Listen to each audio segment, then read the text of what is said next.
用微光照亮夜晚，用温暖温润心灵。亲爱的朋友们，欢迎来到微光夜读。姑姑一心望子成龙，为了让儿子上名校，明里暗里托了不少关系，竟然还想让我掏腰包帮他们送礼。被我拒绝后，姑姑一家人怀恨在心，竟然在我车子上动了手脚。我发现后，笑着把姑姑儿子带上车，他慌了。接下来开始我们本期故事，记得点击订阅并开启小铃铛。轩轩，你看这是？重新睁眼，姑姑如前世一样，在我面前搓着手，脸上带着明显的讨好，笑容真切，却不达眼底。姑姑名叫张秀芬，是我们这儿出了名的悍妇，欺软怕硬，不讲道理，爱占小便宜，最喜欢背后编排人家坏话。看见打扮时髦的小姑娘，她满脸鄙夷，这么小就会打扮，小年纪穿的些啥？露胳膊露大腿，不知道的还以为是狐狸精附体，也不知道爸妈怎么教育的。看到人家有钱，她酸溜溜地说，也不知道从哪里偷的钱，还天天嘚瑟。我看他们总有一天要进局子，还是我们家安稳踏实。总归他见不得别人比他们好，嘴碎到看见路边的狗都能说到2句，一开嘴就满口喷粪，脏话连篇，臭得让人退避三舍。周围邻居都不想和他们家交往，就连亲戚朋友也都很少接触。这次休年假，姑姑破天荒地说要请我们家吃饭。要知道，她平时就像铁公鸡，掉根毛都心疼半天，向来只有他们从别人那捞油水，哪里见过他们自己真放血。请的这顿饭，人人都知是鸿门宴，但我爸自小被姑姑带大，耳根子软，说不出拒绝的话。我却知道，黄鼠狼拜年，不安好心。轩轩，你想什么呢？姑姑问你话呢。见我久久未回应，刚才还一脸谄媚的姑姑脸色变得难看，挂在嘴角的笑容逐渐僵硬，话语不容反驳。别乱想了，送个礼又不是多大的事，礼物不用买贵了，我们家要求也不高，5瓶茅台5条华子就可以。有空再请你们上司吃个饭，塞点钱，让他们多多关照龙龙上学的事情，不就妥当了？他的语气中夹杂着理所应当，没有任何不好意思。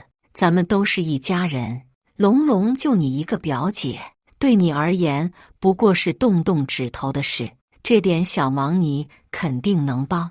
这顿饭就算我们请了，龙龙这件事你可千万要办妥当啊！看着与前世重叠的嘴脸，我的记忆有些恍惚。龙龙学习一向不好，姑姑心气儿高，选的是市区最好的双语中学。可人啊，最怕一叶障目，每天活在自己的美梦里沾沾自喜。我在这所学校任职，能进去的学生在整个市区都是排得上号的优秀。上一世，我拒绝了他的请求，好言相劝，根据龙龙的成绩为他选择性价比最高的学校。虽然不如名校，但只要龙龙认真学习，985也不是没可能。可姑姑不这么想，我看你就是见不得我们家好，选的什么破学校，你就是嫉妒我家龙龙，不想让他出头。小年纪竟然这么恶毒，亏我还把你当龙龙表姐，你这是安了什么心？姑姑气急，破口大骂，斜眼给了姑父一个眼神。姑父出了门，前世我没多想，还一心想着和姑姑解释，可我不曾想到姑姑一家竟然怀恨在心，在我车子上动了手脚。姑父经营一家汽车修理厂，破坏制动油管分分钟的事，最终刹车失灵，我超速撞上了周边围栏，失血过多而亡。我以为运气不好，却没想是最亲之人动的手脚。死后的灵魂飘荡，我也看清了姑姑一家的丑恶嘴脸。龙龙上学只是导火索，他们真正看上的是我的房子。见名校后门进不去，他们就卖掉我的房子，拿钱砸进私立学校。可笑我前世还处处帮他们想办法，这次可没那么简单了。看着姑姑的表情有些肉疼，以为下了多大血本，可这里不过是街边最普通的一间苍蝇馆子，点了一桌菜也没个200块钱，还想让我自掏腰包买茅台华子，真是蹬鼻子上脸，得寸进尺。我没忍住，扑哧一声笑了，也不知道他哪来的自信。丑人多作怪，这次我可不能让他们那么好过。我轻轻抬了抬眼皮，轻蔑嘲笑道：姑姑，您真是癞蛤蟆娶西施，天天光做白日梦了。现在都严禁走后门，谁还敢顶风作案？更何况……我吹了吹指甲里并不存在的灰尘，微挑眉头，声音散漫：我哪还有钱？前几个月你不是借了我们家10万块钱吗？听说你们家又买了辆车，想来手头还算宽裕，要不您把钱给我，我再想想其他法子。听到要钱，姑姑整张脸瞬间拉胯，皮笑肉不笑。我们家的情况你又不是不知道，买车也是为了接你弟弟上学，你在这做什么文章？别以为家里有几个臭钱就看不起我们，你要不想帮忙就明说，在这阴阳怪气干什么？我勾了勾嘴角，也不知道是谁阴阳怪气。姑姑的脸色彻底阴沉，阴恻恻地开口：所以你是真不打算帮忙了？我拿起桌边的果汁，轻轻摇了摇：姑姑，不是我不想帮，你们不还钱，我也无能为力呀。好好好，许是被我的表现气到，姑姑呼吸急促，连连点头：你别后悔就行。说完，拉着姑父出了门。我瞥了眼在饭桌上埋头干饭的龙龙，年纪小，也长得不高，体重却高达120多斤，整张脸掩盖在肥肉里面。因为娇惯，龙龙不爱运动，饮食也不健康，小升初的成绩市区倒数。姑姑的梦想永远也只能是梦想。想到前世她对我做的事，我一脸惋惜地开了口：龙龙，表姐出去工作，游戏机用不上了，放在家也是吃灰，表姐打算把游戏机送给你了。听到这，一直埋头干饭的龙龙猛地抬起头，夹成细缝的眼里闪着惊喜。真的吗？我笑了笑，当然，一会你坐表姐的车，我带你回去拿。太棒了！龙龙高兴地大叫，迫不及待道：表姐，我们快走吧，不着急，等你妈妈回来。主角不来，这出好戏可还不能开场。我坐在椅子上，冷眼看着兴奋到手舞足蹈的表弟。上一世，姑姑喜欢贪小便宜，经常从我家顺手牵羊，漫画、零食、手办、模型，龙龙看上什么他就拿什么。如果我不想给，姑姑就会好心劝诫，都是一家人，表弟还小，你要多照顾着他点。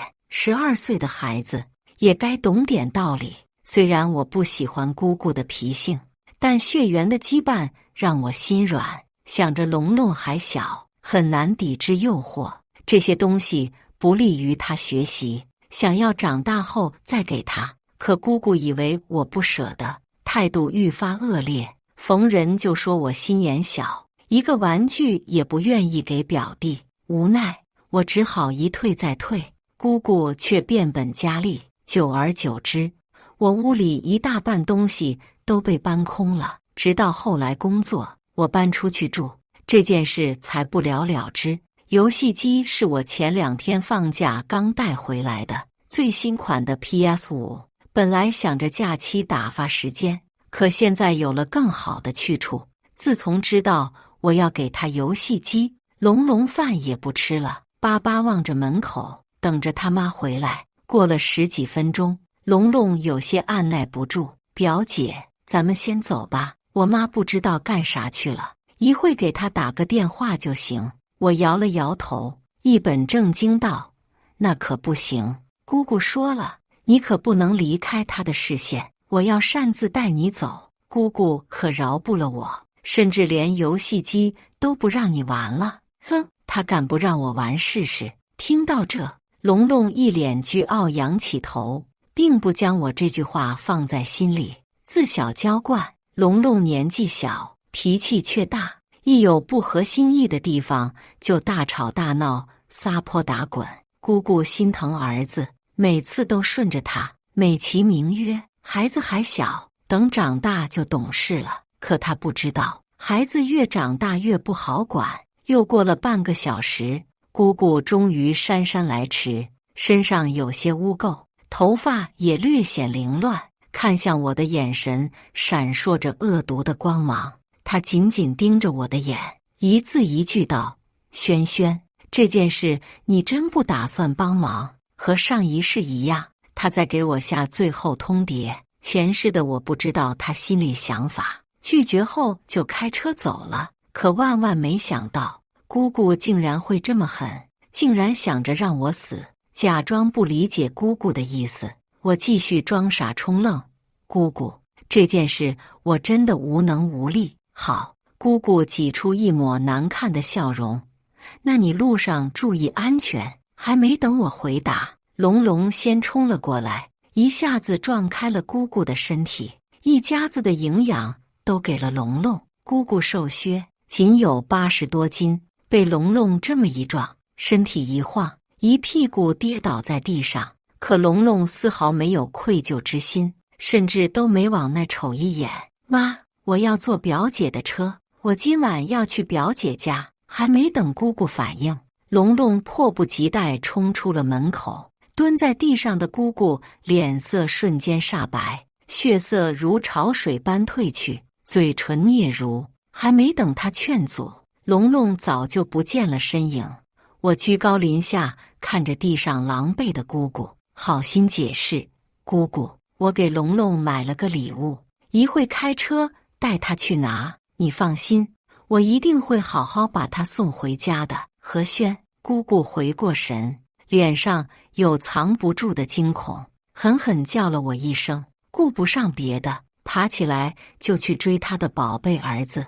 龙龙可是他费了9牛2虎之力才生下来的宝贝儿子，他千算万算也没想到今晚龙龙要和我一起走。别人不知道，他心里清楚，车子已经动了手脚。龙龙如果和我一起走，只有一个下场，他可舍不得赔上自己的儿子。看着姑姑狼狈的身影，我嘴角勾了勾，晃晃悠悠不紧不慢地跟在身后。到了停车场，已经闹成了一团。龙龙死死攥着我的车把手，姑姑使劲攥着龙龙的手，一边想把他脱离我的车子，一边低声下气地劝说：儿子，今晚你先跟妈妈一起回去，游戏机咱们明天再去拿。不要不要，我今晚就要玩。那我们打车去，我们不坐你表姐的车，听话呀宝宝，妈妈和你打车去。不行，表姐说她车上有好吃的零食，还是外国进口的，我要吃我就要吃。姑姑没了办法，一狠心：龙龙，妈妈给你买，你想要啥妈妈都给你买，咱们这就去超市，游戏机零食妈妈都给你买。要知道，姑姑占便宜惯了，看上的东西都从别家顺手，鲜少有大出血的时候。龙龙脸上闪过犹豫，谁不想要个新的呢？可我又怎能让他如愿？我上前打开车门，漫不经心道：龙龙，表姐的游戏机可是国外最新款，现在国内还没发售，这还是表姐的同学给表姐带回来的，表姐把它送给你，你可以带着去学校和你朋友一起玩。果然，龙龙脸色一喜，这个年纪的小孩怎么又能抵制住拿着最新款的游戏机在同学们面前炫耀？等我开了车门，龙龙迫不及待坐在后面，我大方邀请姑姑：“姑姑，要不你一起吧，我一会把你们送回去。”笑得一脸无辜。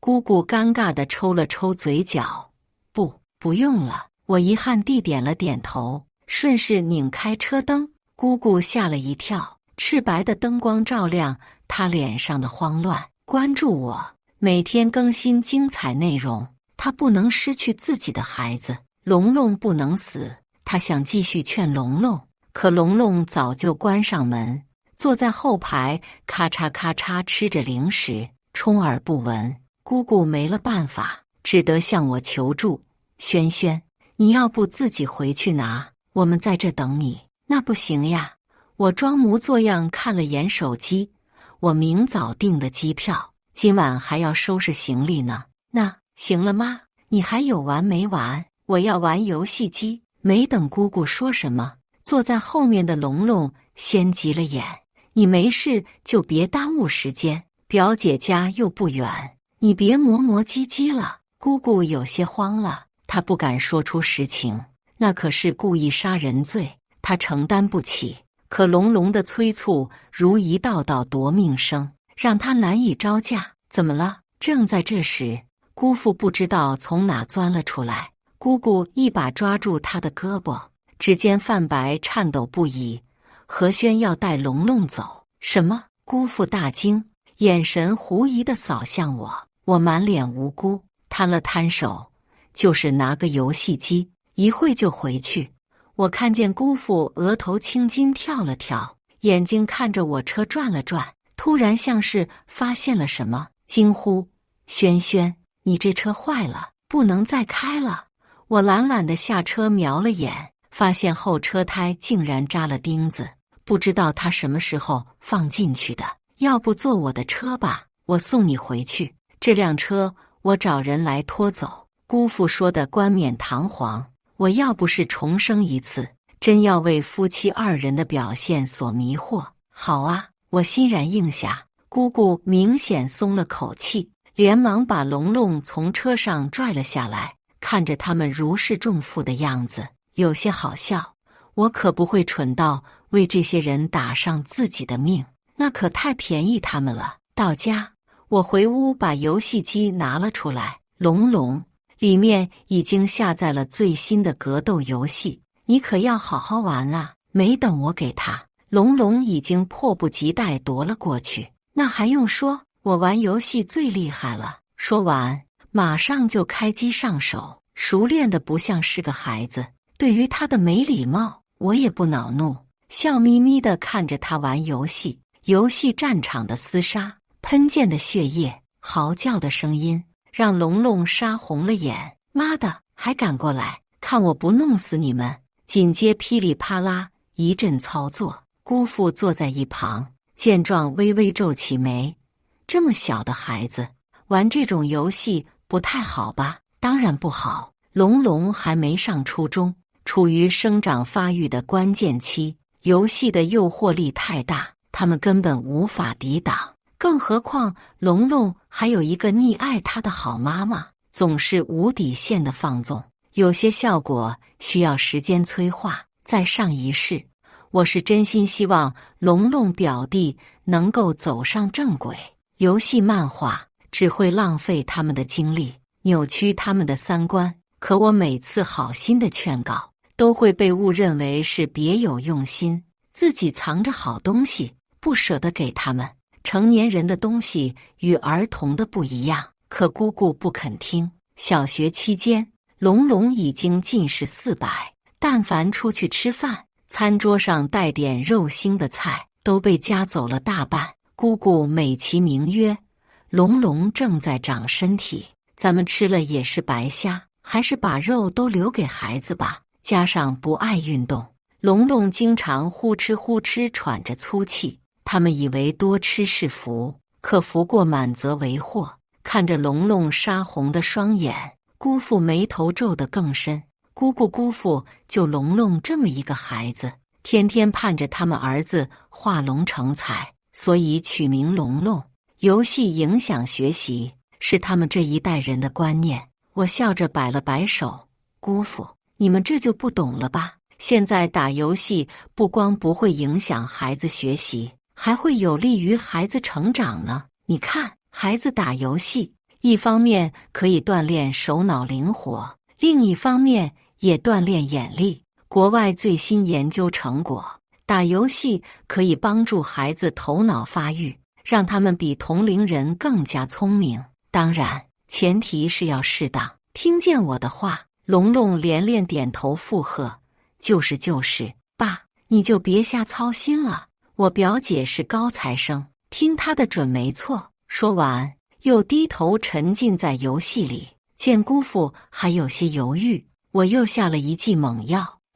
这个游戏机可花了我几万块钱呢，要不是龙龙是我亲表弟，我都舍不得给他。听到这，姑姑眼睛一亮，几万块钱，她连忙把龙龙手里的游戏机抢了过去。轩轩，你刚刚可说了要给你表弟，就不能要回去了呀？以后如果还有什么好东西，可不能忘了你龙龙表弟呀。我笑着点点头，那是当然，我一定不会忘了你们的。姑父还想说什么，被姑姑一记眼刀堵了回去。在他们家，向来是姑姑说一不二，没人敢顶撞，而姑姑又是个贪财的货色，吃进去的肉怎么又舍得撒嘴？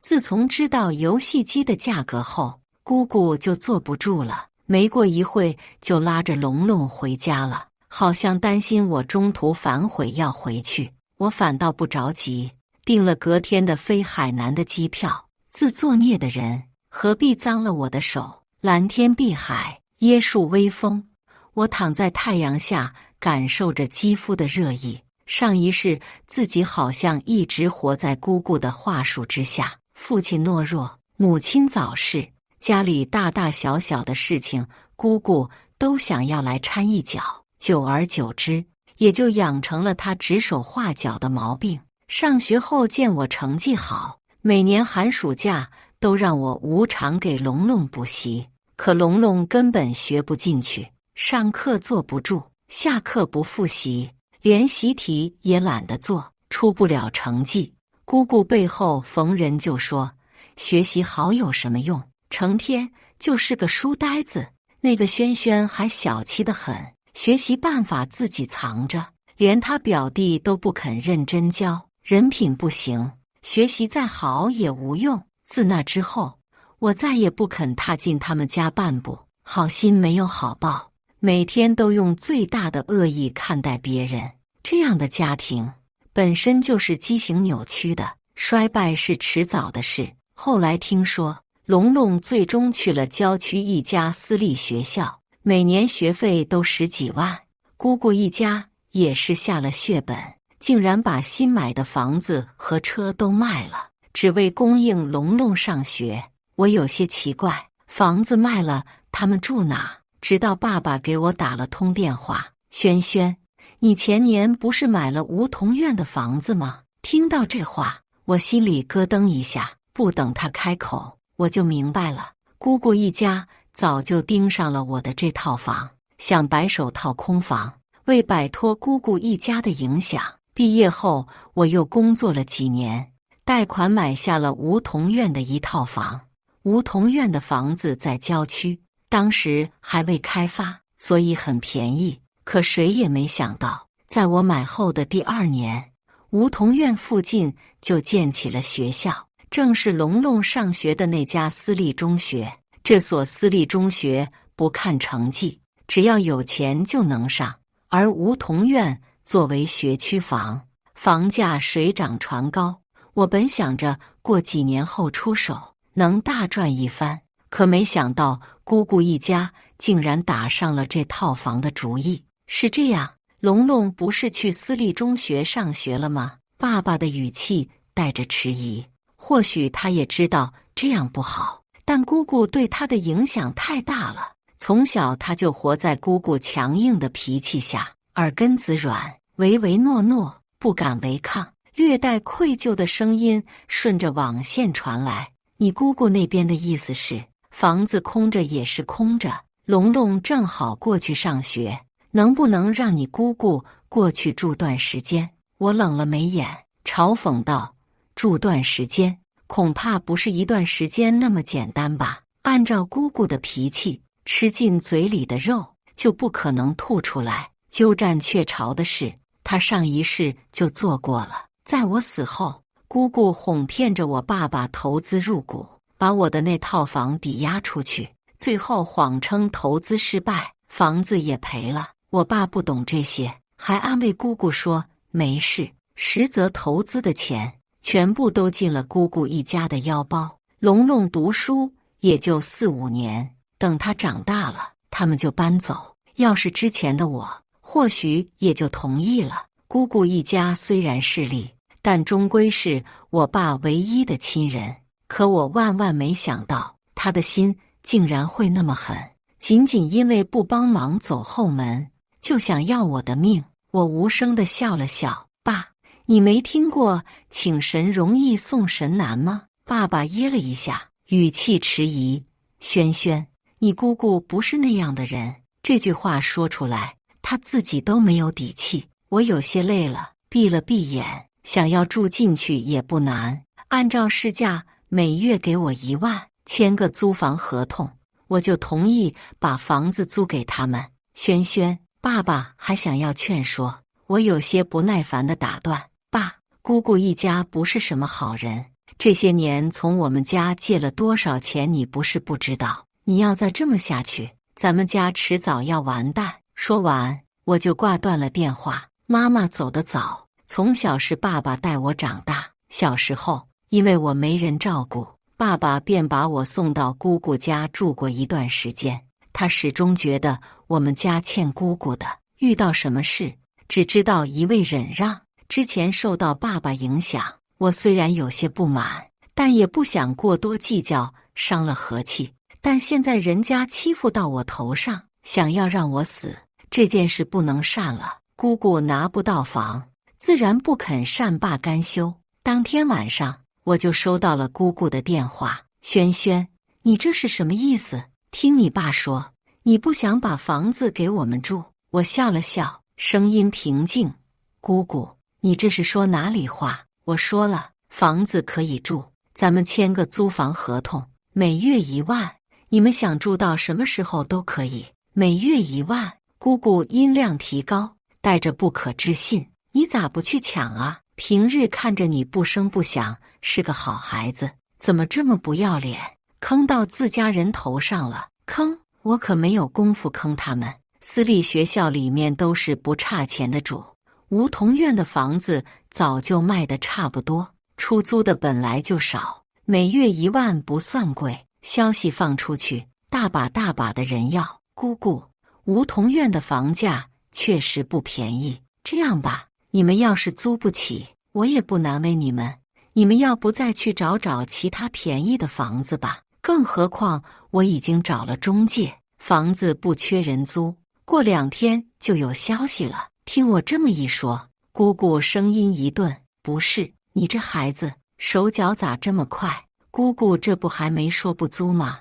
梧桐院的房子有就不错了。姑姑明显也知道行情，如果错过我这个，恐怕一时半会还真找不到好房子。这样吧，姑姑家最近手头不宽裕，每月先给你2000，等以后有钱了再一起还你吧。姑姑一锤定音，仿佛下了多大的心血，带着施舍的语气，一如既往的不要脸。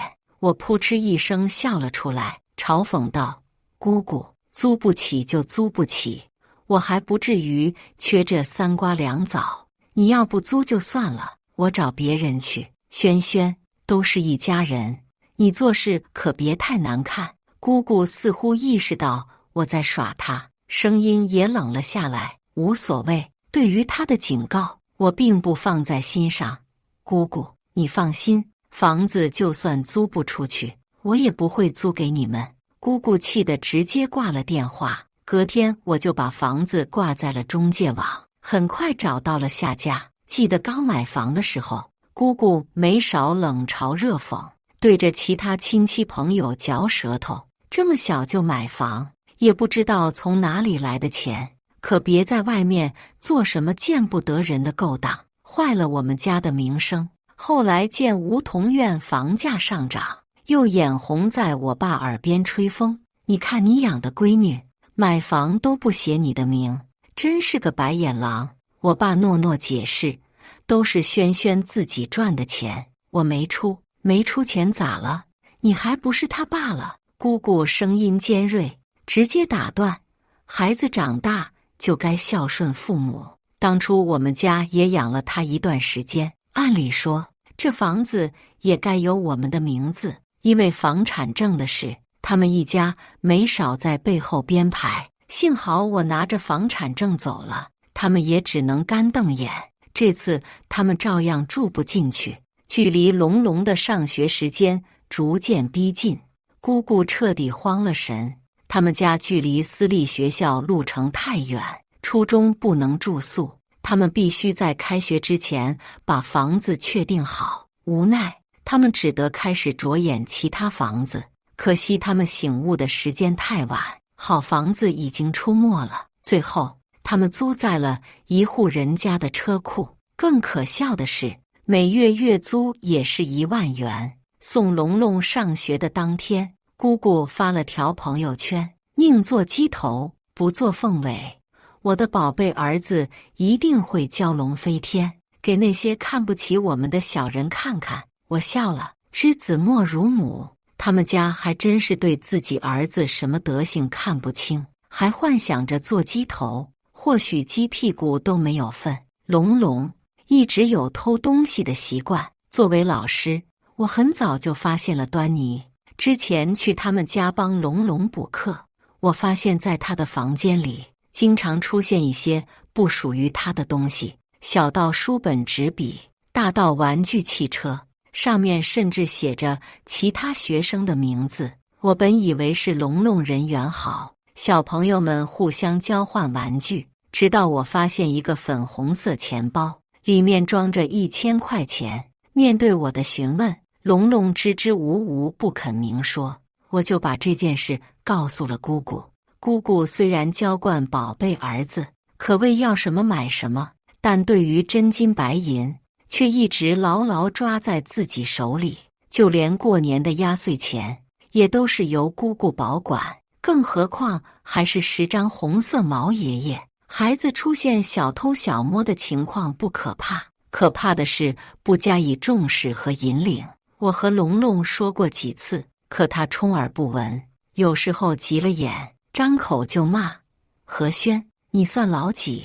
哪有资格管我的事？受到父母的影响，龙龙向来对我不尊重，话语间也没大没小，只有从我这拿东西的时候，他才肯有几分好脸色，一到手转头就不认人。之前念吉他的年龄小，我并不计较，甚至还妄想和姑姑沟通这件事。我认为相对于学习，孩子的品行更加重要。一棵小树苗长歪了不要紧，只要正确适时的纠正，照样可以长成栋梁。最怕的就是自小不重视，以后只会越长越歪。可惜龙龙是后者。在我隐晦地向姑姑提及这件事的时候，姑姑一脸不以为然。这有什么？都是同学，借点钱花花怎么了？更有甚，姑姑似乎有些得意，我的儿子这么小就能赚钱，可真有经济头脑，就凭着这股机灵劲，以后肯定能当上大老板。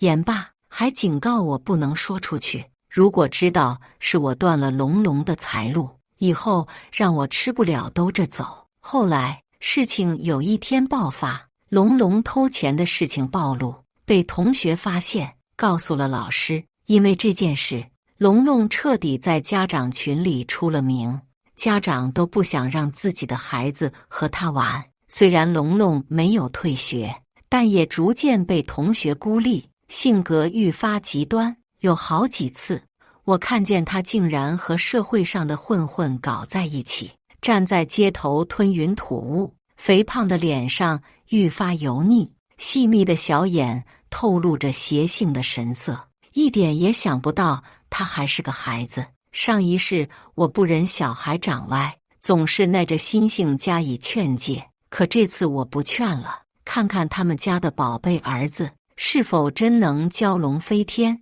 等从海南回来，我立刻带着爸爸换了城市。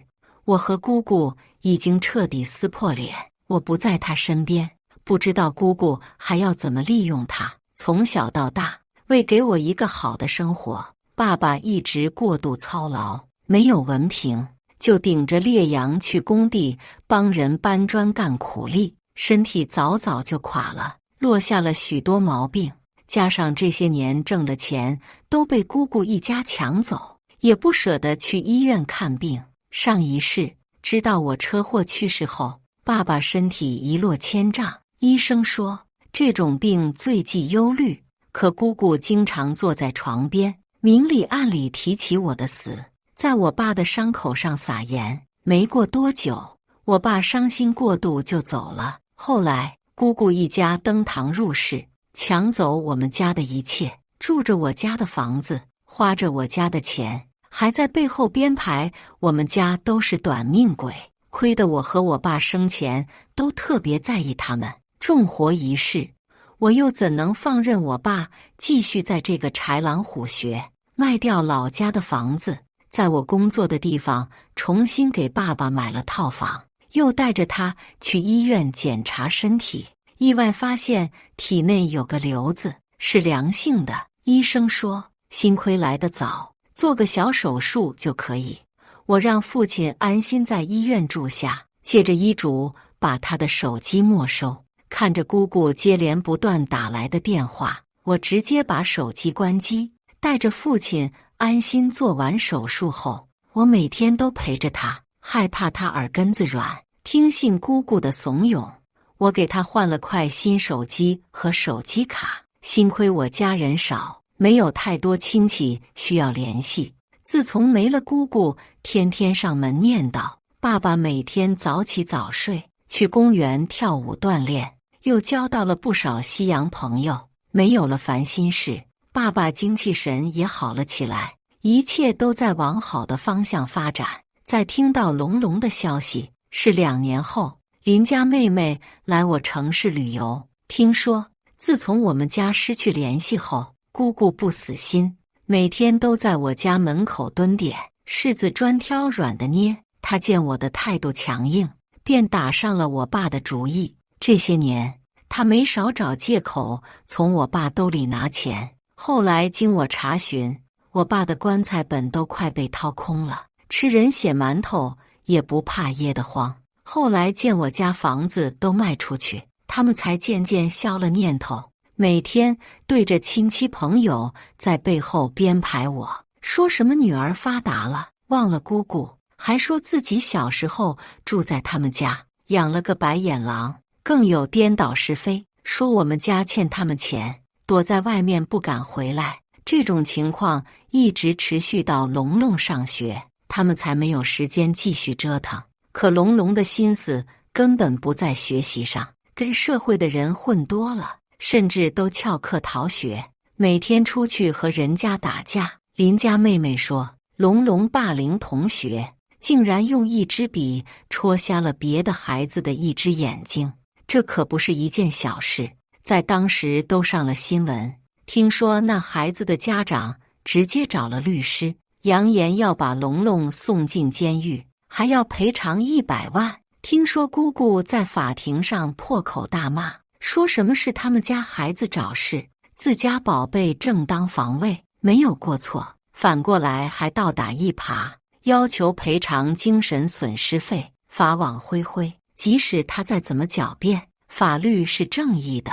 经过调查，龙龙小年纪就经常参与打架斗殴，这次是故意伤人，情节恶劣，而且龙龙已经有能力承担刑事责任，最终被判了2年，另外赔偿40万。姑姑无法接受，脾气越发暴躁，每天疑神疑鬼，在大街上如疯狗一般，见人就骂。姑父无法再忍受，2人以离婚收场。等龙龙出狱，姑姑早就疯了，谁也不知道去了哪里，没人管教。龙龙愈发放肆，早早破了身体，还染上了一身病。他的心性尚不成熟，受人挑拨，竟然失手错杀了人。这次再也没有人能救他。结合之前恶劣表现，最终被判以死刑。晚上，我陪着爸爸在江边散步，这么多年也不知道你姑姑他们怎么样了。爸爸有些感慨，我笑了笑，别担心了吧，姑姑他们的生活一定会越来越好的。龙龙长大了，一定会孝顺他们的。爸爸点点头，是啊，日子一定会越来越好的。故事完，接下来是我们本期第2个故事。记得点击订阅并开启小铃铛。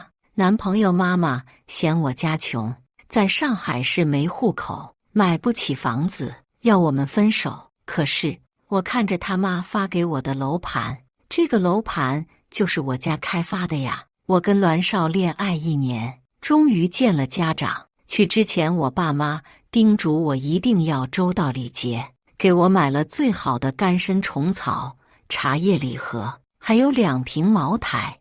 为了让他妈喜欢我，我妈还特意给我装了一只新买的爱马仕橙色手袋。我信心满满，觉得他妈一定会喜欢我。可我万万没想到，从进门开始，栾少妈妈脸就开始拉着脸。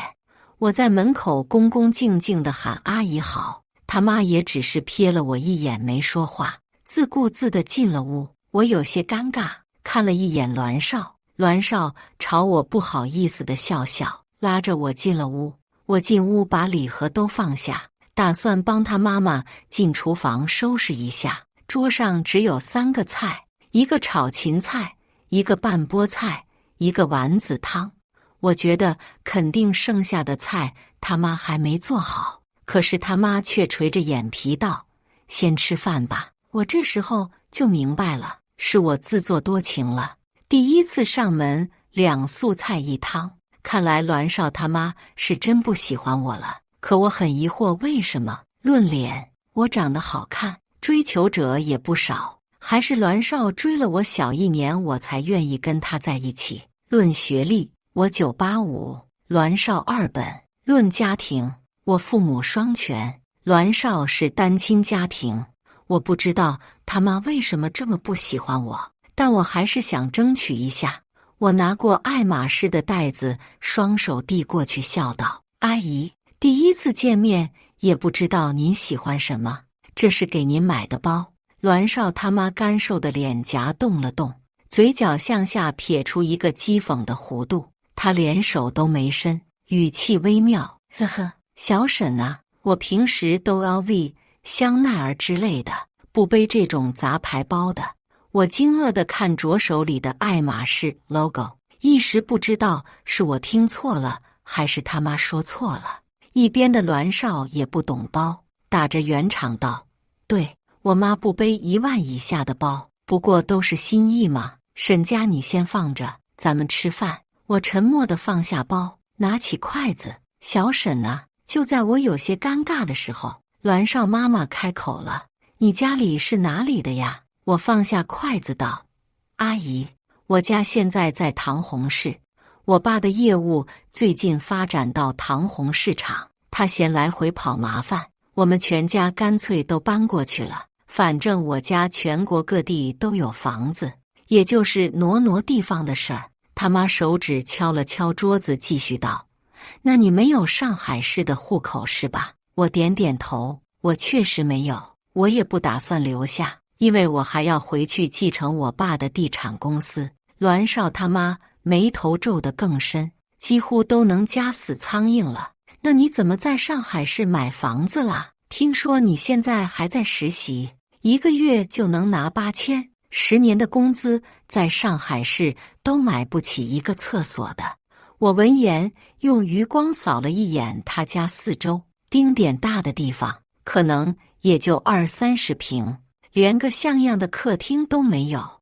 我们就直接在客厅的茶几上吃饭，厕所更是小得要命，淋浴和马桶都在一起，洗澡都要跨在马桶上洗，所有面积加起来，连我家厕所大都没有。栾少妈妈见我四处打量，骄傲道：“我们这可是老城区，别看只有30平，也得300多万呢。你要是拿不出几百万，在这买房子想都别想。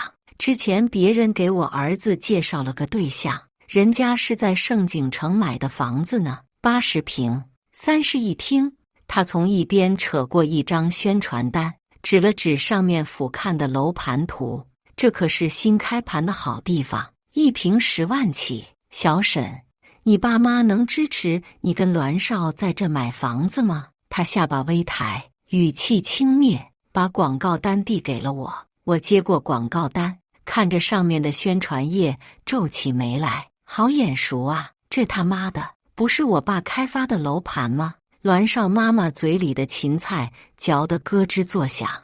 我们栾少条件好，喜欢他的女孩子也多。你们的事我感觉不用着急。小沈啊，这包你拿回去吧，给你妈妈背吧。我张了张嘴，看向一边，一句话都没说，一直在埋头吃菜的栾少。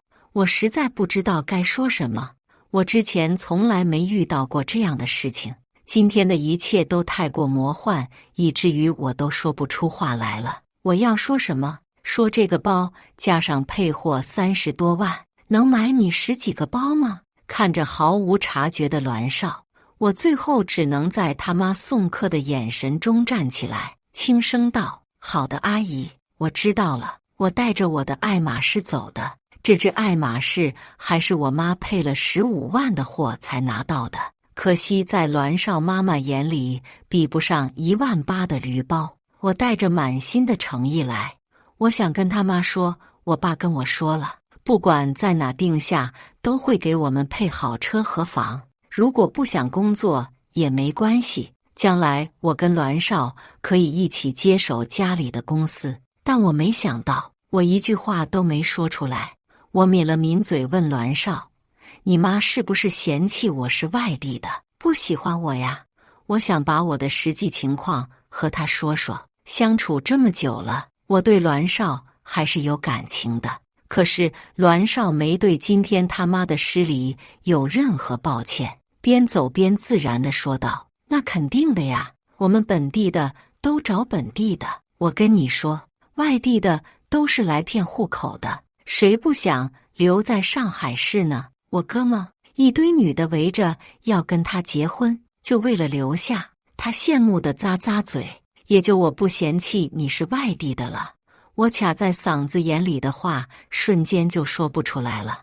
我没敢跟我爸妈说这件事儿，说了他们会气死。跟栾少在一起这么久，我多少有些舍不得他。他虽然不是我身边条件最好的，甚至可以说得上是最差的，但是1年了，就是养条狗也养出感情了。我不想这么轻易放弃。然而栾少对我一天比一天冷淡。一开始我还不明白为什么，直到我在他手机里发现了他跟相亲对象的聊天记录。栾少已经睡了，他的手机在我这边充电。夜色里，他的手机屏幕突然亮了一下，弹出了一条消息。也许是女人的第六感，从不看他手机的我伸出手去，犹豫了一下，输入密码，点开了那条消息，然后我就看到她叫一个女的，女神。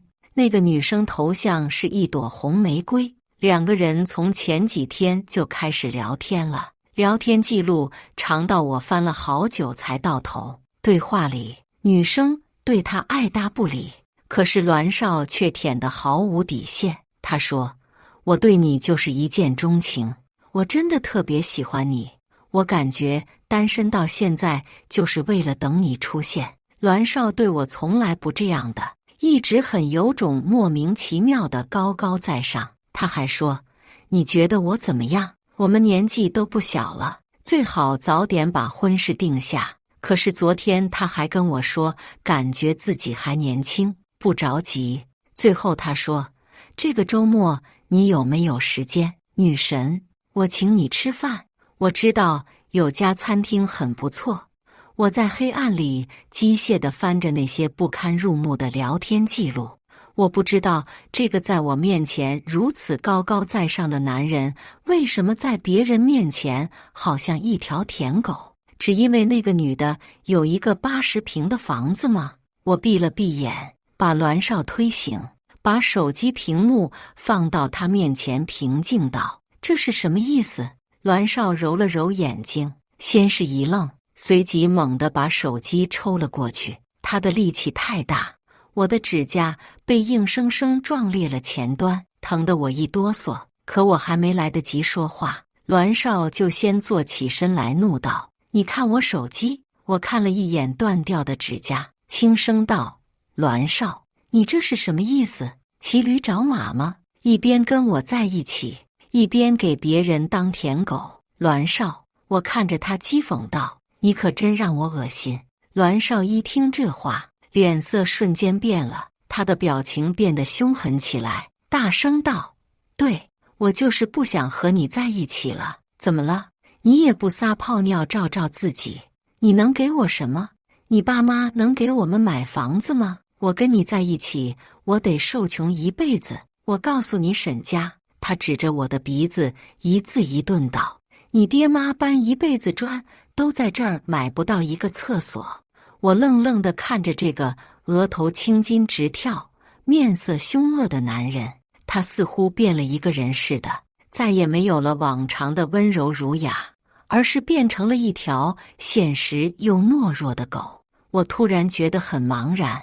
你是指望着结婚改变阶级？婚姻在你眼里就只是一场交易吗？别搞笑了，沈家。栾少站起身来，他露出一丝冷笑，扬起下巴道：“难道你跟我在一起不是为了留在上海市拿到户口吗？要不为什么那么多人追你，你偏偏选择了我？还不是因为我是本地人？”他的语气太笃定，以至于我竟然觉得有些恍惚，好像他说的真是这么回事似的。原来在他眼里，我不是因为喜欢他，而是因为想要一个户口。但是我家房产多得数不过来，全国各地都有房子，我为什么非要留在上海市啊？我觉得简直不可理喻。栾少已经为了这个户口魔怔了，我不想再和他多说，分手就分手，我又不是没人要。我干脆闭上嘴，下了床就要收拾东西。栾少一看我拿出了行李箱，还在身后嘲讽道：“你别来这一套，我还真不吃这套。你走，你今天走出这道门之后就别回来。我告诉你，我不可能吃回头草。”我没搭理他，3两下收拾好自己的东西就出了门，身后的门狠狠关上。栾少大声道：“我倒要看看你个啥都没有的外地人能去哪儿，以后可千万别哭着回来求我。”我冷笑一声，直接打开手机订了最近的5星酒店总统套房，8万1晚，顶栾少1年工资。然后我给我爸打了电话：“爸，咱家新开发那个盛景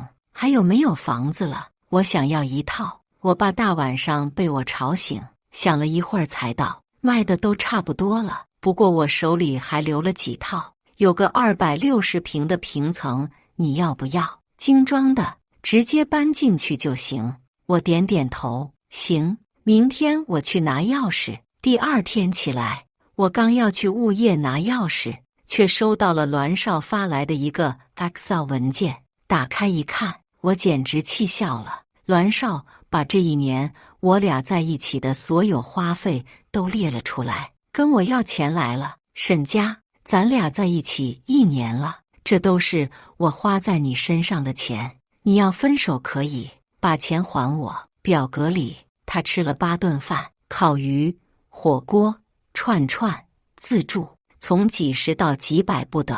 情人节给我转了13块1毛4红包，生日给我买了一个50块钱的布偶娃娃，出去看了3次电影，1次80，甚至连给我打车、买奶茶的钱都算上了。零零碎碎加起来一共2356。栾少继续发了一条信息，其他的那些零散我就不跟你算了，就当送你了。我简直气傻了，别说他居然把他吃的他用的那一份都算在我头上了，他怎么不算我给他买一双鞋就5000多，他过生日我送了他最新款的 iPhone 12000，还有我们出去吃饭基本都是约，他请我吃的是烤鱼麻辣烫，我请他吃的是人均最低800的自助和米其林餐厅，这人怎么能不要脸到这种程度？我再跟他多说一句话都感觉侮辱自己，干脆拉黑了他的所有联系方式，眼不见为净。可我没想到，傻逼是没有底线的，隔了一天没搭理栾少，栾少他妈居然来我们公司了。早上我在工位上收拾材料的时候，突然听到外面传来一阵大声叫嚷：“你们领导在哪？我要找你们领导，我要问问他，你们公司的员工骗钱，他管不管？”这个声音太过耳熟，我心下一沉，但是我随即安慰自己：不会吧，为了2000块，不至于吧？可我着实低估了栾少这一家子。门口处他妈正卯足了劲往前冲，鸡爪似的手不断抓挠着保安小哥，吊梢眼里全是刻薄，一看见我，他就跟看见生死仇人似的，竖起一根手指指着我道：“就是他，沈家，你跟我儿子睡了1年，花了我儿子那么多钱，现在分手了也不还钱，你见不见啊？我今天非找你领导问问他管不管。”一瞬间，所有同事的目光都朝我聚集过来，我听到他们都在窃窃私语，我的脸瞬间涨红了。在我过去20多年里，我是真没见过这种人，我也没有应对这种人的经验。就在我不知所措的时候，一边的老板沈修突然走了出来。沈修双手抱胸，面色微沉，将近1.9米的个子站到栾少他妈面前时，他妈气焰一下子就消散了。听说你找我？老板居高临下道。对。栾少他妈声音尖利，指着我道：“你们公司的沈家花了我儿子很多钱，分手了还不还？这种不要脸、眼里只有钱的女人，你们公司不能留，必须开除！”我气得手脚冰凉。为了这点钱，他妈居然要把我工作都毁了。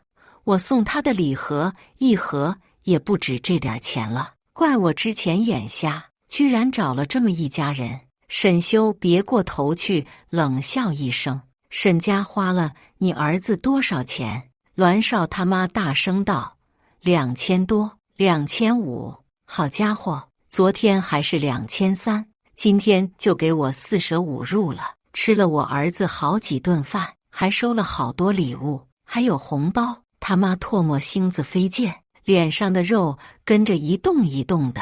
然而他话音刚落，办公室里大家伙就都乐了起来。一个东北老大哥站起来，面露嘲讽：“2000多，我没听错吧？我还寻思2000万呢。大姐，现在谁谈恋爱不花钱啊？你还想找个人包养你儿子咋的？咋？你儿子长得丑，想得美呀？”栾少他妈先是一愣，随即大怒，可是他话还没出口，就被另一个姐姐打断了。“你不觉得丢人？我们都替你害臊。2000多，也亏你也好意思说得出口。你找儿媳妇是不是还得挣钱呢？”“是啊是啊，咋好意思说呢？”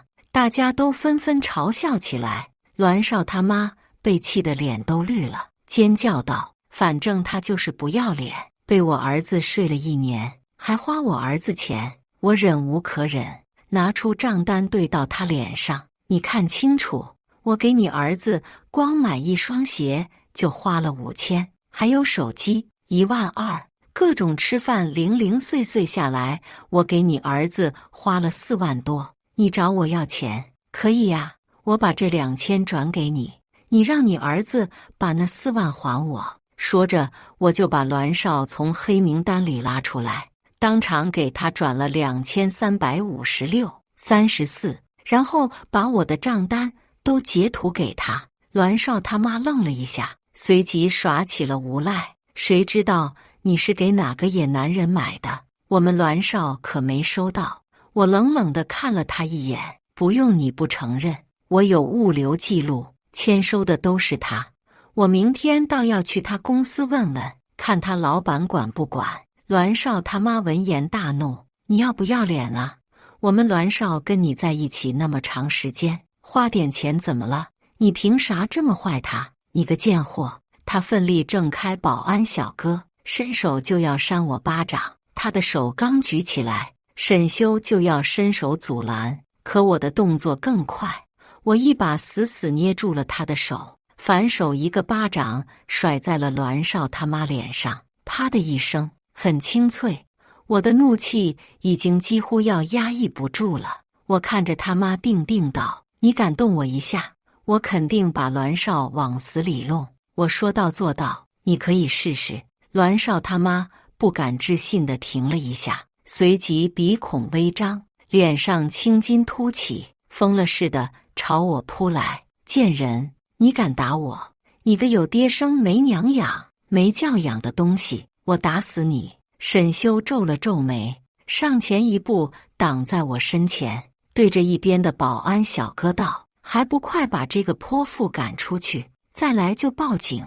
保安小哥得了令，立马就拖着栾少他妈的胳膊，把他用力拖出去了。他妈就像一只垂死的老母鸡一样，边被人往外拉，还不停地用最难听的话骂我。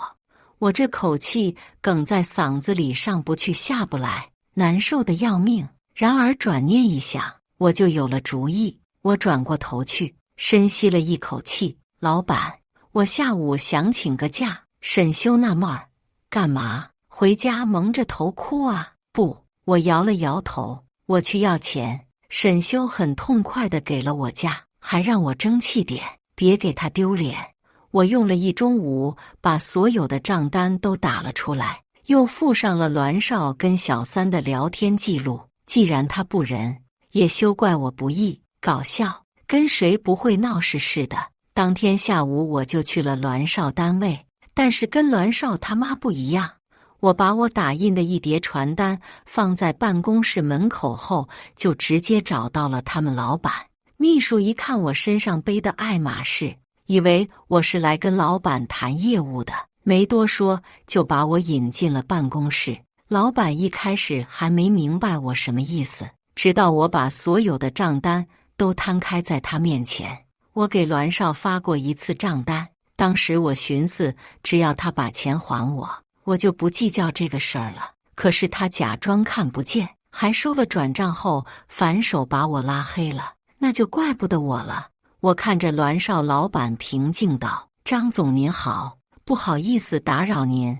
是这样，你们公司的栾少在和我交往过程中花了我49800，我跟他要这个钱，他把我拉黑了，所以我想来请您帮我解决一下这个问题。张总先是一愣，随即皱起眉头：沈小姐，这是你们的私事，我们公司不好插手啊。再说，你这算是恋爱期间的赠与吧？分手之后再要回来。他有些不赞同地摇摇头，我觉得不妥。我点点头，又把栾少的账单找出来给他看。这是栾少在与我恋爱期间花的钱，一共是2356.34元。他妈妈昨天闹去我们公司，让我还钱，我也还给他了，所以我默认我们之间的花费都不是赠与。我侧脸瞥了一眼玻璃门外，毛玻璃模模糊糊的，我看到外面人影已经动了起来，大家都看到了我拿去的传单，很多人都在办公室里走动，小声议论着。张经理看了我的账单，刚要说话，我就伸手把名片递过去。家父是盛景地产董事长沈建国，之前还和华鑫有过合作的。这一下，张经理脸色立马变了，他把原来都到嘴边的话吞了下去。面色严肃起来。太过分了！我没想到栾少居然是这种人。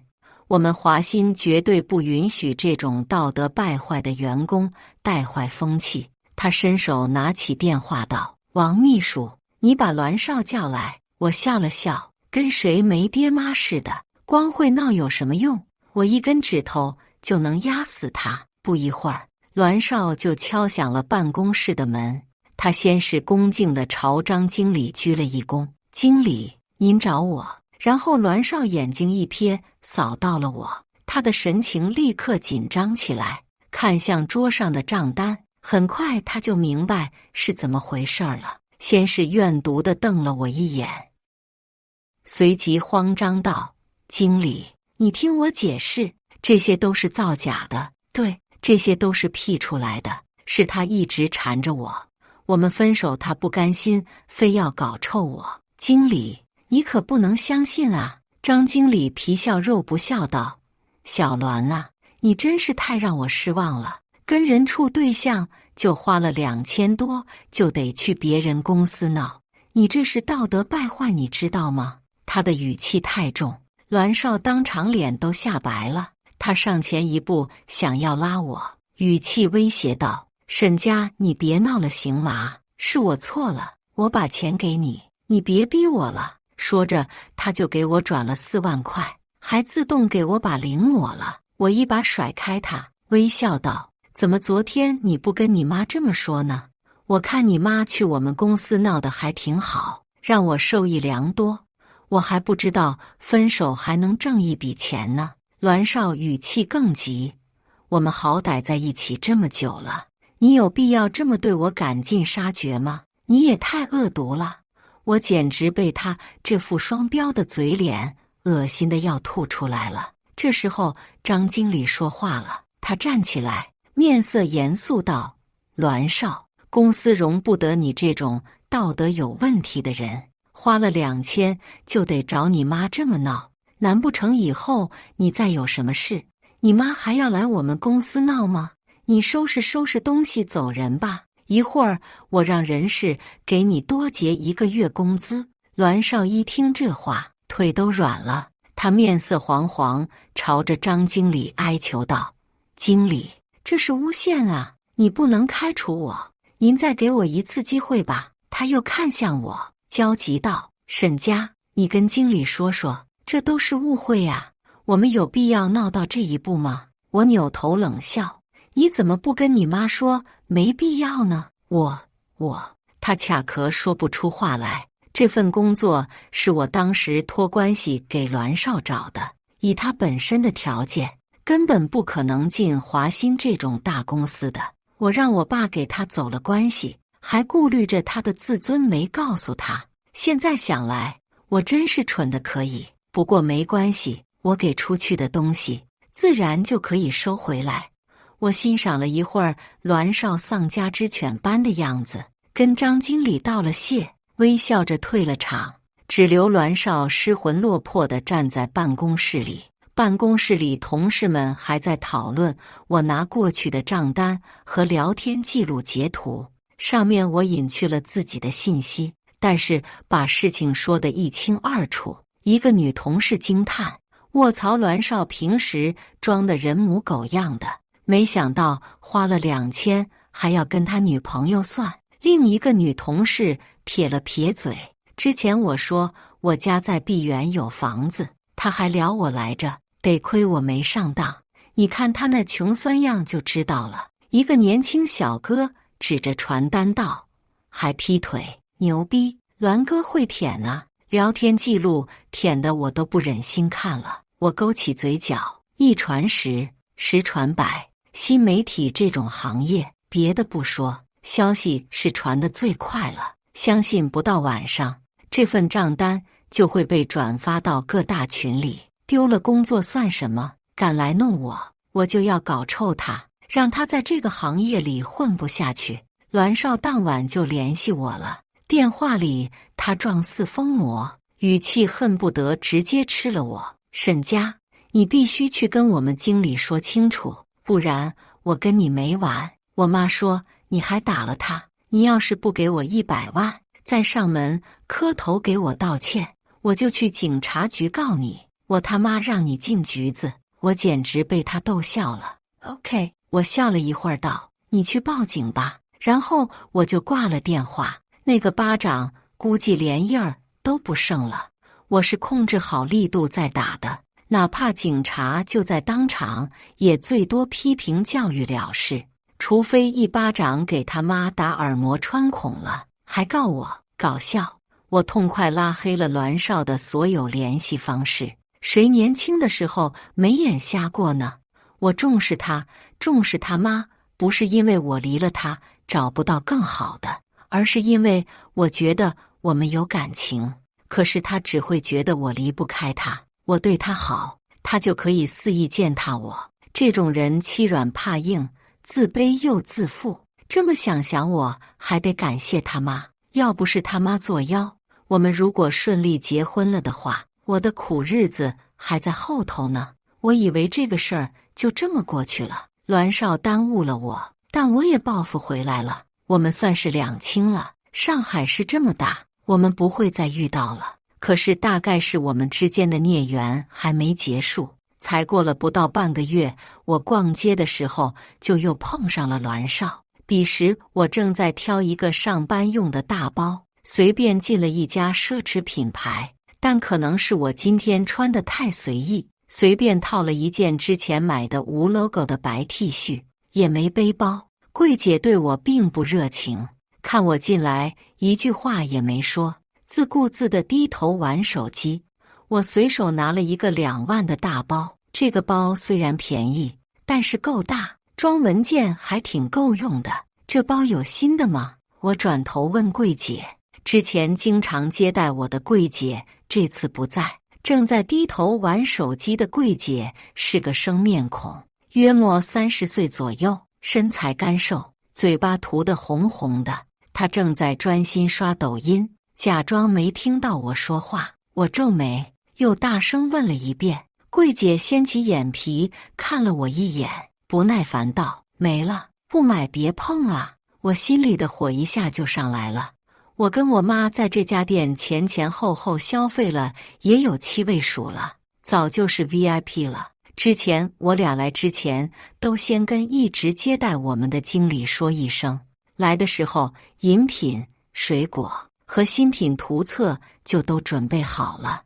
我还是第一次碰着态度这么差的柜姐，我刚想跟她掰扯，旁边却突然传来了一个讥讽的声音：老公，这就是你刚才说的前女友啊！我扭头一看，身后站着的果然是栾少。此刻他正面色不愉地盯着我，旁边一个体态丰腴的女人正挽着他的胳膊，一双吊梢3角眼跟他妈如出一辙，看人的时候眼神斜斜的，自带3分刻薄。这是栾少的相亲对象，我记得是叫陈林。是啊。栾少拍了拍他的手道：穷酸一个，沈家，我劝你还是有点自知之明，没看见人柜姐都不愿意招待你吗？陈林斜了我一眼，好像是故意跟我对上了似的，慢悠悠地进了店。他身上穿着一身假皮草，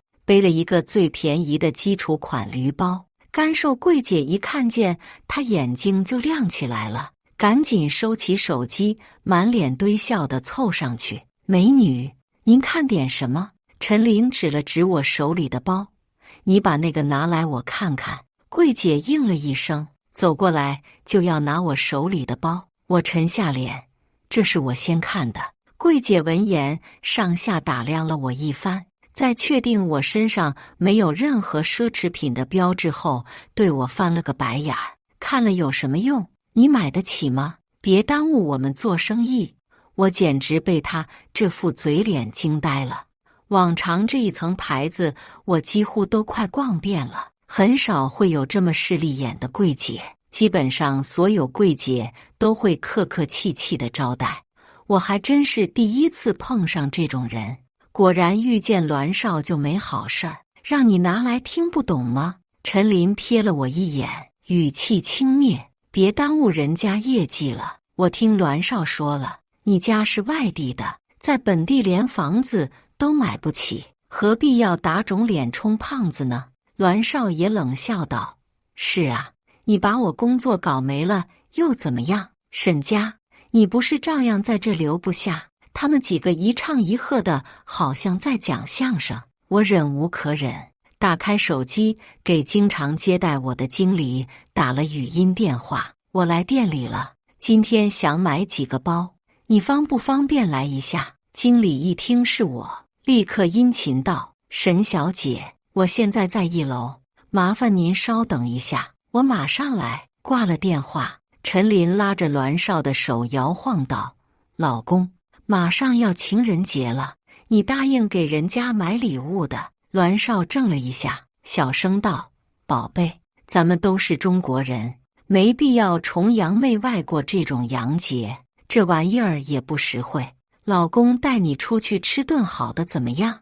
我在旁边听得差点没笑出声来。吃点好的，这句话之前我也听过。然后栾少带我去吃了一个1人45块钱的烤肉自助，他风卷残云般吃了10几盘肉，出来的时候边打嗝边抱怨我不会过日子。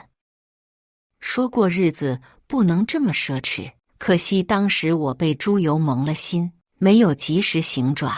可是陈琳就不像我这么好打发了，她眉毛一竖，脸色瞬间变了。栾少，你不花钱就想泡我，想什么好事儿呢？不愿意买你趁早滚。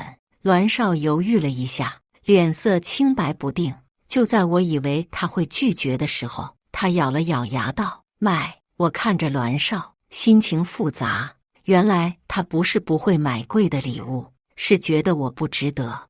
我以为我是体贴他不容易，心疼他工作辛苦，不想他花那么多钱。其实在别人眼里，我就是上赶着倒贴罢了。我付出的一切都是在感动我自己。就在栾少要去刷卡的时候，经理就呼哧呼哧地出现在了专柜门口。他捋了捋头发走进来，扫了一眼空空如也的桌子，蹙眉道：沈小姐是 VIP， 怎么不给上饮品？昨天刚培训的内容你就忘了？干瘦柜姐一愣，赶紧从一边拿出一瓶玻璃瓶矿泉水放在托盘上，双手递给陈琳：贵宾您请用。经理忍无可忍，亲自去拿了水和茶点端到我面前：沈小姐，您先喝点水。今天您是想看看包吗？最近的新品店里都齐全了。这话一出，在场剩下的3个人脸色都变了，尤其是陈琳，她微张着嘴，不敢置信地看着我。我坐在沙发上，看了一眼干瘦柜姐，这个柜姐是刚来的吧？刚才跟我说不买别碰。王经理，你们的上岗培训做得不到位啊！王经理一听这话脸都黑了，赶紧给我鞠躬道歉：沈小姐不好意思，实在抱歉，她确实是新来的不懂事儿，我替她给您道歉。说着，她狠狠地朝着干瘦柜姐使了个眼色。柜姐愣了一下后神色大变，小跑过来给我鞠躬：抱歉抱歉，沈小姐，我不是故意的。她我了半天也没我出什么来，只是惊恐地看着我，脸上堆满了谄媚的笑意。我拿着手里的包在她面前晃了晃：你还要这个包吗？柜姐连忙摇了摇头，更用力地挤出笑容：不要了。我点点头，指了指她身后一排约莫10来个包：这一排我都要了，给我包起来。柜姐脸上都快笑出褶子来了，她还以为我是在给她提业绩，美滋滋地看了经理一眼，也顾不上招呼栾少刷卡了，把那些包一个个拿下来，整齐地包好，再装进盒子里。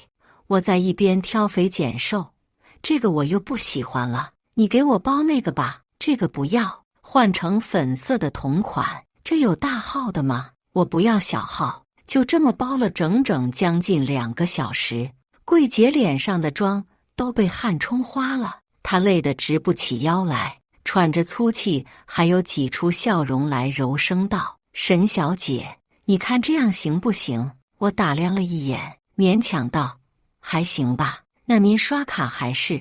他蹲在地上，仰着脸陪笑，脸上讨好的笑意和之前的不屑好像换了个人似的。这一单只要算在他头上，这一年的提成都有了，他当然高兴。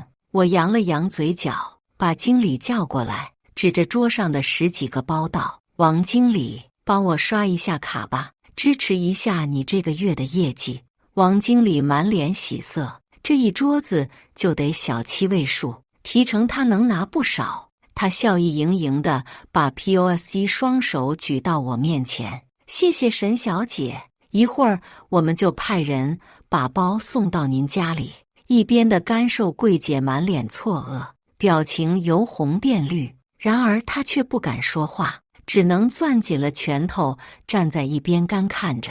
我勾起嘴角刷了卡，站起身来看着一边一直在看热闹的栾少。此时他跟陈琳满脸震惊，似乎还没回过神来。我点了点 POS 机：“没耽误你们吧？刷卡呀。”栾少张了张嘴，看了一眼一边盯着他的陈琳，从兜里掏出一张卡来，硬着头皮刷了一下，输入了密码。“不好意思。”王经理看了一眼屏幕，面色不变地微笑道：“先生，您这张卡余额不足，您看是不是换一张？”栾少脸一下子绿了，他看了我一眼，从牙缝儿里挤出了一句话：“你们家能不能刷信用卡？”我毫不客气地笑出声来，把刚才陈琳说过的话还给了他：“别耽误人家业绩了，何必要打肿脸充胖子呢？”说着，我就随手拎了一个喜欢的包，施施然出门去了。身后我能感受到几道杀人般的视线，不过我一点也不在意，穷逼，没有必要施舍目光。还没到家，我的支付宝就收到了栾少的消息，也不知道他从哪个犄角旮旯翻出来的联系方式，给我发了一条：“沈家，你哪来的那么多钱？你是不是被包养了？”我磨了磨牙，每当我以为这就是下线的时候，栾少总会用行动告诉我他没有下线。我想了想，回了他一条：“栾少，你是因为陈琳家在盛景园有80平的房子才跟他在一起的吧？那你知不知道我在盛景园有260平的平层？”说着我就把他拉黑了。估计今晚上栾少是睡不着，想想他现在的表情，我一会儿睡觉估计都能笑出声来。我知道这话一说，栾少又得作妖，可我没想到先作妖的是陈琳。我刚把车停下，就看到后面一直跟着我的小宝马上下来了2个人，栾少和陈琳，这可真是不是冤家不聚头。我本来不想搭理他们俩，结果我刚下车就被陈琳叫住了。他看了一眼我刚停下的车，大声道：“你有没有素质啊？怎么停车的？你怎么自己占了3个车位呀？”我回头看了一眼，确实占了3个车位，但这3个车位都是我家的。我爸把上下3层的房子的钥匙都给我了，一套房子可以买2车位，我在旁边还有仨车位呢。我不想和这种人争吵，转身就要走。谁知道这时候陈琳却咔嚓咔嚓朝着我的车拍了几张照，然后我的手机就响了起来。我打开一看，大业主群里一个名叫18号2单元3102的业主不停艾特所有人：“这辆车凭什么占别人的车位？这个业主有没有点素质？”陈琳还附上了我的照片，一张侧脸。“你不是牛逼吗？”他得意洋洋地看着我，“我让你出名。”果然，群里马上炸开了锅，很多业主都开始义愤填膺。小区里车位本来就少，这也太嚣张了。对，必须严惩这种行为。物业呢？物业快去挂锁！小姑娘看着长得挺漂亮的，做事儿怎么这么没素质？陈琳挑衅地看着我：“栾少，你怎么找了个这么没素质的女朋友？是不是之前没住过盛景园这么高级的小区，还以为这儿跟他家那种3线县城的小区似的，可以随便停啊？这儿可是上海市。”陈琳扬起下巴，不屑道：“把你乡下人那套收一收。”栾少面色复杂，他低声道：“沈家，你把车挪挪，下面没车位了，让我们进去。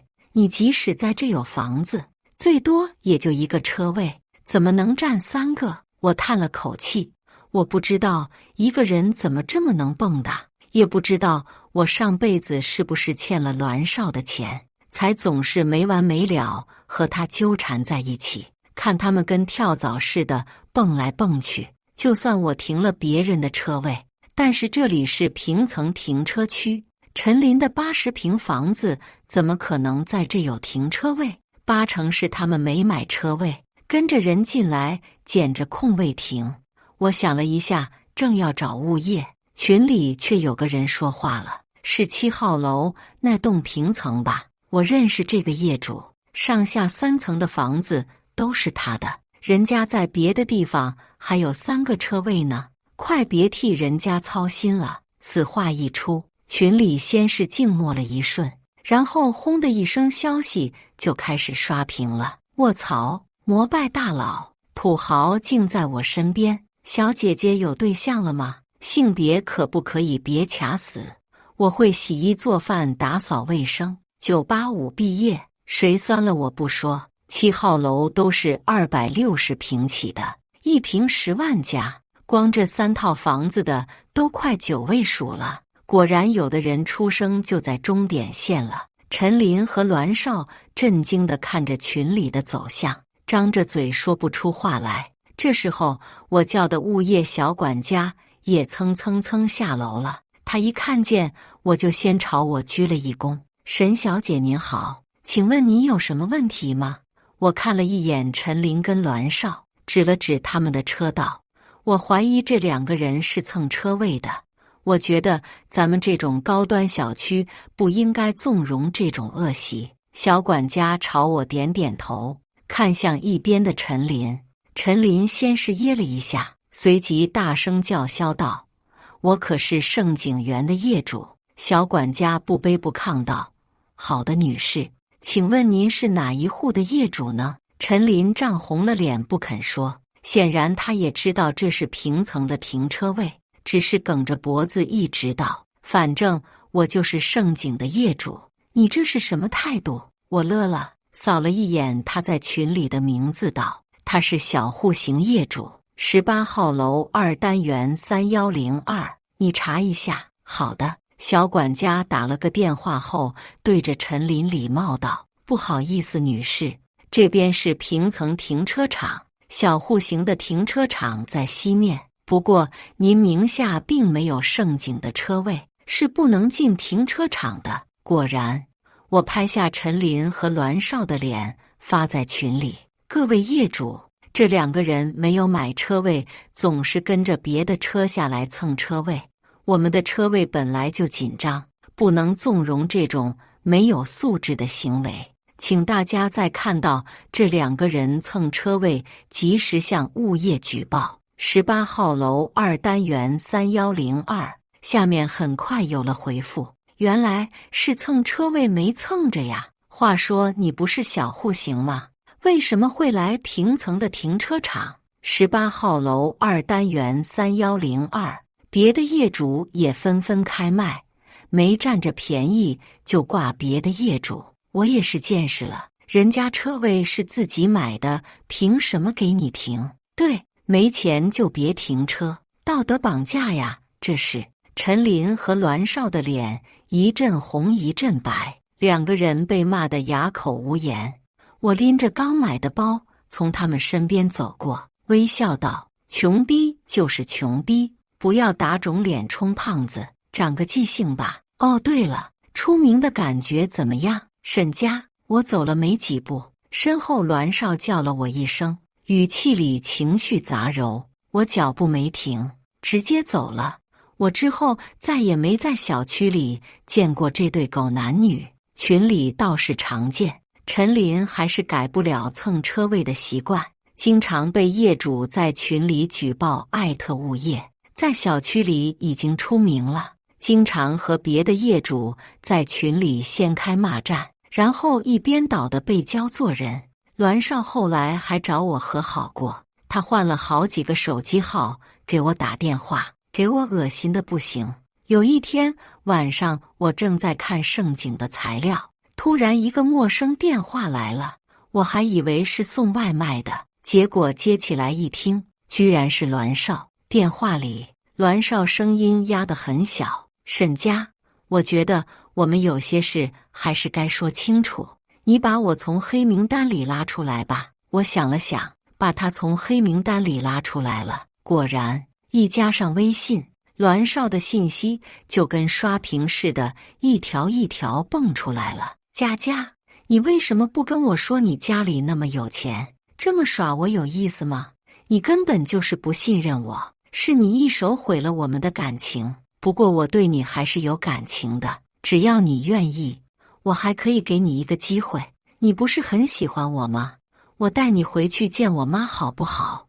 你上次带的包是爱马仕吧？这次还拿那个就行。我压根就不爱陈林，只不过是别人介绍的。我心里其实最爱的还是你。我勉强压下心里的呕吐感，回复道：是吗？你真不喜欢陈林？栾少一看我回复了更来劲了，赶紧发道：我怎么可能喜欢那种肥猪？我一看他那身肉都要萎了，我就是一时鬼迷心窍。佳佳，你在盛京有3套房子对吧？我都想好了，你转1套给我妈，转1套给我，剩下的那套你自己留着就行。我妈肯定会接受你的。我看着她大言不惭的样子，气乐了。这人脸也不知道怎么保养的，比城墙还厚，整个上海市的脸皮都长他身上了吧？还得2套房子，5000多万，感情他真觉得自己这么值钱。我一句话都不想和他多说，转手把聊天记录都保存下来，去业主群里加了陈林，把这些截图一股脑地发了过去，然后迅速拉黑这俩人。真是小刀拉屁股，开了眼了。我一直以为现实生活中不会有这么奇葩的人，但是事实告诉我，艺术永远来源于生活，高于生活。就让这俩人相爱相杀去吧，我不想再在他们身上浪费时间了。几个月后，我离开了上海市，这个永远灯火通明的大城市教会了我许多。然而我终究不属于这里，我回了老家，逐渐开始接手我爸的生意。我遇见了形形色色的人，见了无数的事，曾经的那段不成功的恋爱逐渐成了过眼云烟，消散在了我的记忆里。在听到栾少的消息，我几乎都忘了有这么个人，是他在大学群里发了自己结婚的消息。有个朋友知道我们曾经闹得不太愉快，特意来问我去不去。然而我们说着说着，话题就歪了。他兴奋道：你不知道，我们都看了新娘跟头猪似的，也不知道栾少为什么找了这么个人。我回忆了一下，是不是叫陈林来着？他们居然还在一起，我以为陈林会和他分手的。对，朋友幸灾乐祸。听说之前这俩人闹得很严重，我见过一次。栾少那时候脸都被挠花了，头发都揪掉一块，不过不知道为什么后来又好了。你不知道，栾少就连结婚照都垮着个批脸，咱也不知道他跟你分手了再找这么个人是图啥，可能脑子有病吧。哦对了，他好像是图人家房子，但是那房子是人女方亲戚的，只是借给他住，压根儿就不是他家的。后来栾少想分手来着，被那个女的都闹去单位了，那真是以死相逼呀，可能是实在没办法了吧。朋友的语气里嘲讽夹杂着可怜。你要不要去看看他的惨样？他明天结婚，好像那女的彩礼要得特别狠，他家为了结婚连房子都卖了，但是不结不行啊。那女的算是缠上他了，还说分手就要告他强奸，搞臭他呢。我平静道：谢谢你告诉我，不过我就不去了。晚上睡觉的时候，我的手机里来了一条陌生的短信，短信只有一句话：佳佳，我是真的后悔了，我现在才知道我爱的一直是你，你愿不愿意给我们个机会，我们重新开始。我扫了一眼，直接拉黑这个号码。爱我是爱钱吧，到现在都还来这一套虚的。这个男的也是没救了，陈琳就是他最好的归宿，他值得，他俩最好一辈子锁死。刚操作完，我的手机就响了，是电话，沈修打来的。之前我走的时候，沈修也辞了职，他说厌倦了大城市的生活，想休息休息。我没多想，把他推荐进了我爸的公司。我后来才知道，他家里压根儿就不差钱。搞了半天，我在上海市上班的那家公司就是他家的。他是不想继承家业，想把担子都甩给他哥哥，所以离家出走了。喂，要不要出来喝酒？沈修声音低沉而有磁性。我笑了笑，好啊，你请客。感谢大家的观看。本期影片大家觉得是第一个故事精彩，还是第二个故事精彩呢？欢迎大家在下方评论区讨论。如果你喜欢这类故事，记得点击订阅微光夜读，并分享给更多的人，这会对我帮助很大。再次感谢大家的观看。